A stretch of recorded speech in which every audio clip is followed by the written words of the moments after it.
Welcome to the Snipecast, episode 11, and another day, not that we've had many of them, with east winds, so this enables us to drive over onto the eastern fells that face the wind. Obviously, where we fly in the hills is dictated by the wind, or it should do anyway, and so, we get to go to new areas, and this is the little area is kind of a bit of a bowl, really. It's called Plough Fell, bit of a kind of natural amphitheatre. It's usually got 5 or 6 points in it.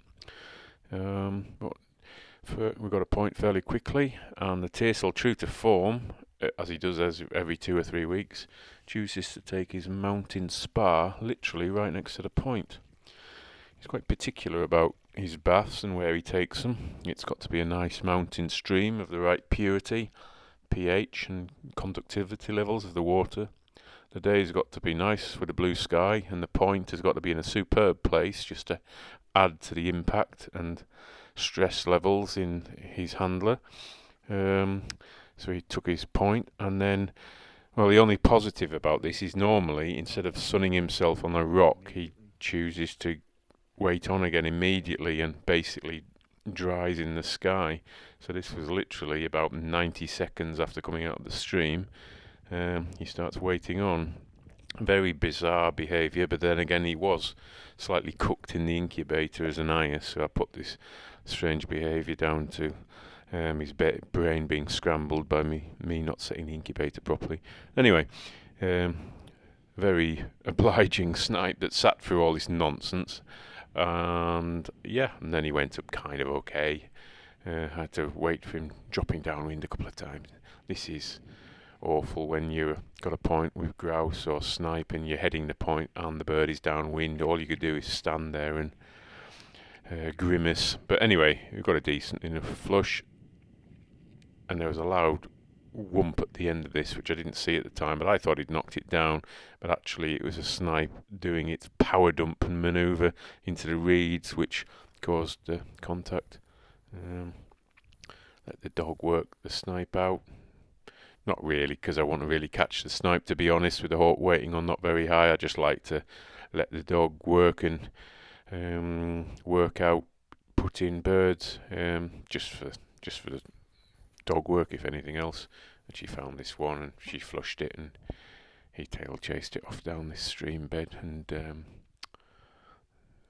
I think he lost it in the distance.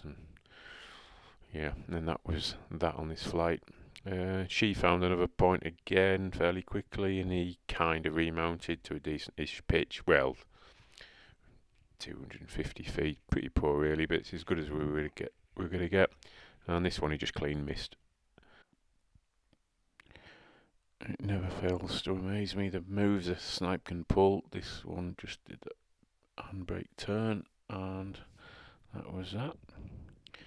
So we had to wait a few days because of storms and wet weather to get out again.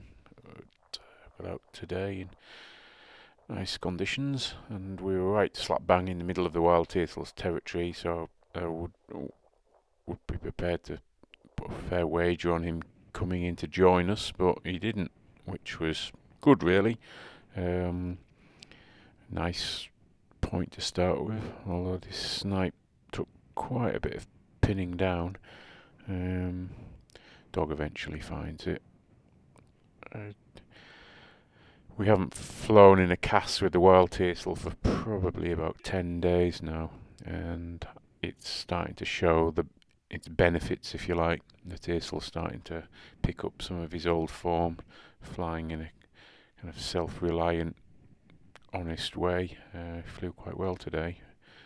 A couple of nice snipe and a woodcock coming up, which all stayed in the air. So, he seems to be going a bit better. Poor little dog didn't quite know whether the snipe had gone downwind or upwind here. I knew that it was there. She's very genuine. There's always a snipe there somewhere. It's just sometimes she can't find it immediately, but I think she eventually bumps it up here.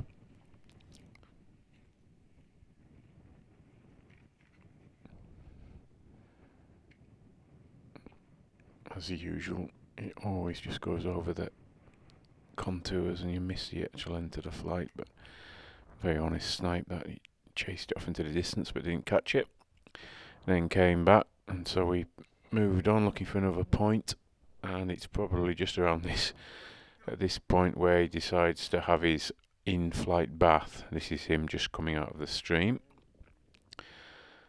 going back up onto the wing, soaking wet, and just a few seconds later we get a nice point.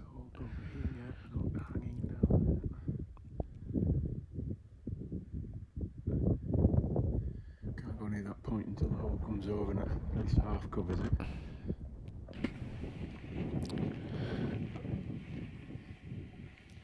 Nearly there. But I felt a bit better about this point and our chances if the hawk probably wasn't half soaking wet, but anyway we carried on anyway. Hopefully the wind would be drying him out on the wing, and this turned out to be a surprise woodcock quite early for migratory woodcock. They're usually into early November before we start seeing them, but when it flushed I thought it was done for, because he really likes woodcock and he's quite good at knocking them down. But not this one. It managed to evade his clutches and then quite a long tail chase, although he eventually gives up, so I don't think he could have really done it too much harm. I'm not sure quite what went on then at the how he tried to knock that down or bind to it. I don't know. You see better in the slow motion.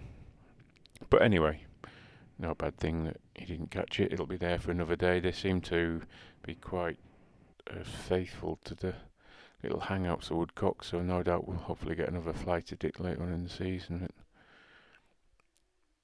It bamboozled him again. Just shows that his footing isn't really top notch for a 3-year-old teasel. But anyway, chased it off and came back again for another go, and we found another snipe. The little rascal must have stooped at the flush here, because we eventually flushed this snipe up and it only really got about 15 yards before he was on it, so I wasn't looking up at the flush, but he must have been on his way, because he was at quite a nice pitch, but the snipe dumped and then just chased him off. So all good, honest quarry today, and the teasel having to fight for his own meal. Dog got another point just as we were feeding up, so yeah, some good fun.